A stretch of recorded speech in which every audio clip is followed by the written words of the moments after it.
This video is going to look at arrays in SketchUp. Specifically, we're going to look at two kinds of arrays which we will use to make this pathway and the cross members on this pergola. You may wonder what an array is. It is basically a copy of an object along a certain path or following certain parameters. So this is a linear array. All of the objects are spaced the same distance apart. This is a rectangular array.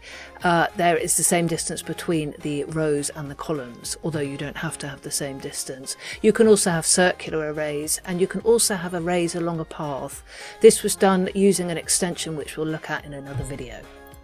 So first of all, I am going to start with this pathway, and I'm going to put my edges on, and let's just measure the distance between these objects and between them and the edge of the patio. So I can see that they're 300mm from the patio, and there should be 300mm between them. So I'm testing that by looking at the bottom right hand side of my screen.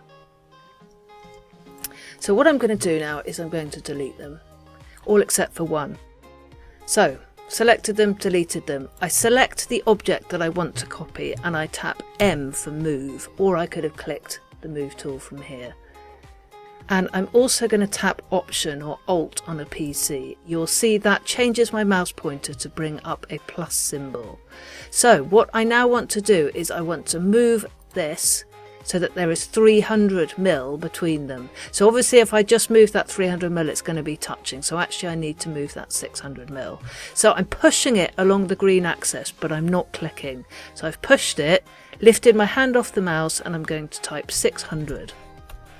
Now I need to make a copy of this. So again, I'm not touching the mouse or doing anything else. I am going to guess that there are 20 stepping stones there. So I am going to type 20x and press enter.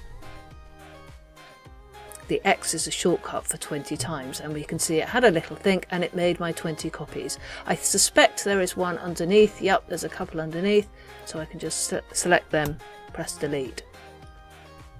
I'll do that one more time, just because it's a slightly counterintuitive process. So M for move, tap Option or Alt.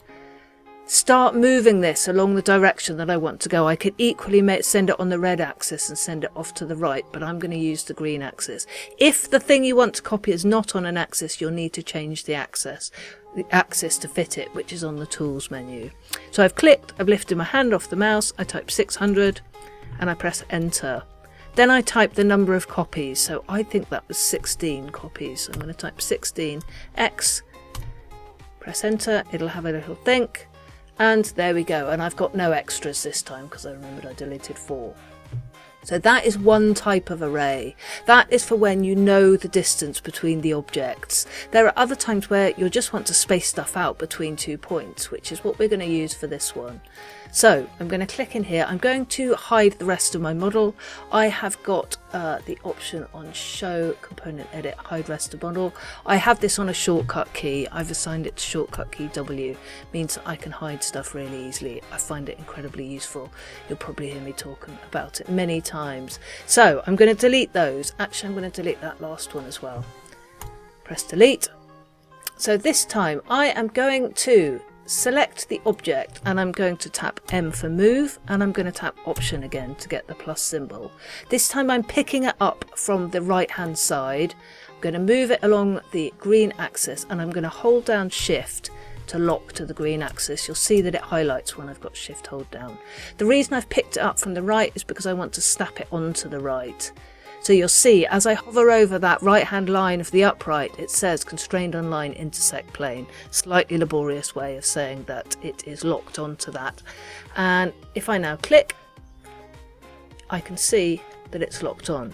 So the distance field on the bottom right is still up, and I am going to take a guess that maybe there'll be 15. So if I go 15 and backslash and press enter, there we go.